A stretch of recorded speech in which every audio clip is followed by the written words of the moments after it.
All right, folks, how you doing? RussellTrueResults303.com. Check out the website. Link in the description box. Got a couple free gifts there for you. One on setting goals, one on nutrition.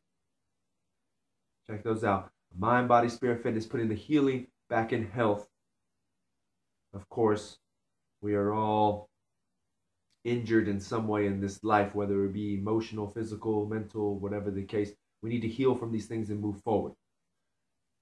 So that's what this channel is here for, to help you do that. Mind, body, spirit, fitness. This one is going to be another spiritual video. I'll be coming at you with the people that Christians should judge, or just in general that you should judge. Now, of course, we know that God says you shouldn't judge anybody, but when is there a time for judging? Now, I know with ourselves, just within our own family ranks and our friends, you know, those are the people that we should judge the most. But once again, we've got to be able to approach this sensitively, right? Because not everybody is going to be open to certain types of criticism. A good example was last year I was talking to a girl. I introduced her to my cousin, and that cousin, even some of my family members, you might have family members the same, you know, they kind of crack jokes, make fun of you, things like that. And she ended up telling me after she met my cousin, she thought he didn't like her. And that's just because she wasn't used to that type of friendship or that type of communication, which is fine. But everybody's going to be different. So we've got to make sure that we're approaching people in different ways. Right? But the same thing with our friends and family. If they're making a mistake, we need to talk to them and tell them what we think is wrong, whether they want to hear it or not. You know, with my favorite rapper, D1, he just came out with a song. Which one is it on? It's on Can't Ban the Hope Man.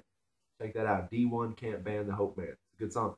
But he says, if those who know the truth remain silent, then we are just as guilty as the ones promoting violence. Right? So it's the same thing. If we know something that other people don't know, it's a disservice not to teach them, not to tell them, so that they can learn. The same thing with when raising children. If you're not teaching them the difference between right and wrong, then you're not being a good parent. Right? Someone needs to tell you that you're not properly parenting your child. So once again, and those are the hard ones. Those are the ones that's unfortunately going to cause conflict in life. You have to. So those are the people that you have to, because once you're able to be truthful with that person in judging them, if that's what we want to call it, now it's their turn. They'll be like, well, you know what? I didn't like it, but it truly did help me. I made great strides in that.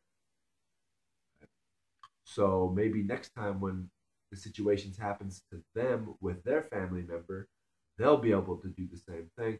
And then it's just going to snowball effect from there.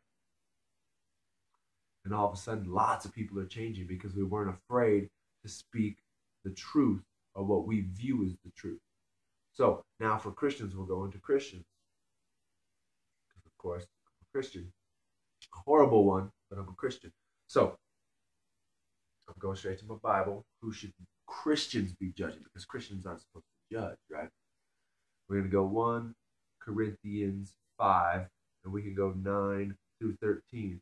It says, I wrote to you in my letter not to associate with sexual immoral persons, not at all meaning the immoral of this world or the greedy and robbers or idolaters, since you would then need to go out of the world.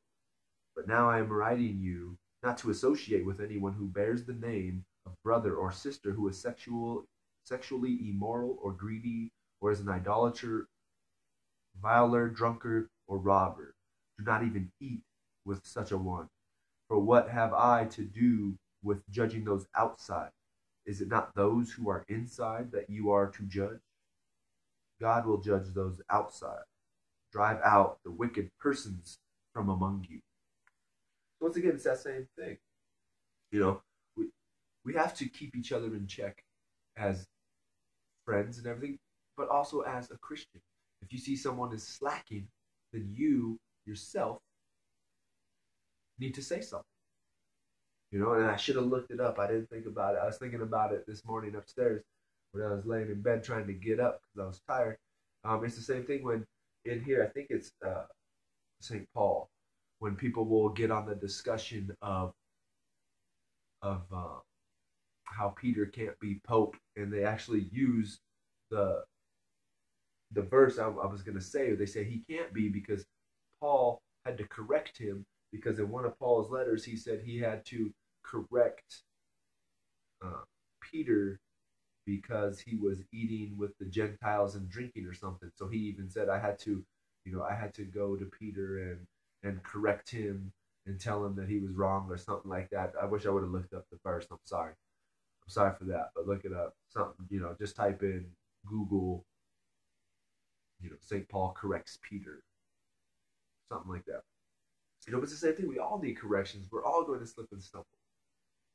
And if we don't have anyone there to let us know, then unfortunately, what kind of friend truly is that? Or what kind of Christian brother or sister do you truly have when they're not willing to do that for you? To let you know when you're slipping up and bring you back to the straight path. All right, so that's some food for thought. I hope that helps. Subscribe to the channel, share and like these videos.